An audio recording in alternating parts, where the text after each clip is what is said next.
আসসালামু আলাইকুম। রামিসা হত্যার নতুন মোড়, নতুন নাম বলেছে আসামি সোহেল রানা। বলেন আমি একা দোষী না, আমার স্ত্রীর দোষও নেই, সব দোষ ডলারের। আমি ধর্ষণ করছি মার্চে ডলার। সবারই প্রশ্ন কে এই ডলার? পুলিশও খুঁজছে ডলারকে। পুরো পরিচয় না দিতে সময় না পেলেও সোহেল রানা শুধু বলেছেন ডলার, মিরপুর 11 নম্বর বাড়ির অনেক টাকাওয়ালা। 2 লাখ টাকায় রামিসা হত্যা করা হয়েছে। আজ সোমবার চার্জ গঠন শুনানির জন্য সকাল 8:45টায় কারাগার থেকে আসামি সোহেল ও তার স্ত্রীকে আদালতে আনা হয়।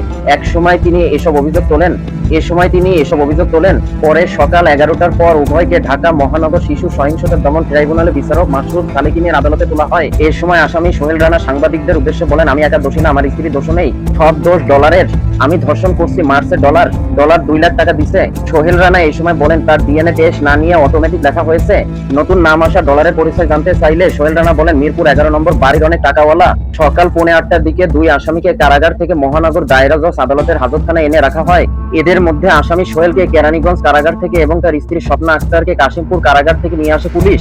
এর আগে গত 24শে মে মামলা তদন্ত কর্মকর্তা পল্লবী থানার এসআই ওহিদুজ্জামান ঢাকার চিফ মেট্রোপলিটন ম্যাজিস্ট্রেট আদালতে আসামি সোহেল রানা ও তার স্ত্রী স্বপ্না আক্তারের বিরুদ্ধে অভিযোগপত্র জমা দেন।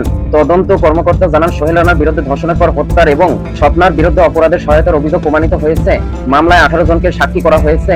অভিযোগপত্র জমা দেওয়ার দিনই মামলাটি বিচারের জন্য ঢাকা মহানগর শিশু সহিংসতা দমন ট্রাইব্যুনালে বিচারক মাসুদ খালিকিনের আদালতে বদলি করা হয়। আদালত আজ চার্জ গঠনের শুনানির তারিখ নির্ধারণ করেন। এর মাধ্যমে মামলার প্রাথমিক তদন্ত, ডিএনএ পরীক্ষা, অভিযোগপত্র দাখিল এবং তা আদালতে আমলে নেওয়ার প্রধান 4টি ধাপ শেষ হয়েছে। দ্রুত বিচার নিশ্চিত করার বিষয়ে মামলার রাষ্ট্রীয় নিযুক্ত আইনজীবী পাবলিক প্রসিকিউটর আজিজুর রহমান দুলু বলেন, মামলাটি যেন দ্রুত শেষ হয় সে বিষয়ে দায়িত্ব পালন করব। বাকি সিদ্ধান্ত ট্রাইব্যুনাল নেবেন। প্রধানমন্ত্রী ও স্বরাষ্ট্রমন্ত্রীর দ্রুত বিচারের আশ্বাসের ব্যাপারে তিনি বলেন, আমি কোনো রাজনৈতিক বক্তব্য নিয়ে কথা বলছি না, শুধুমাত্র এ মামলায় নিজের প্রাপ্ত দায়িত্ব পালন করব।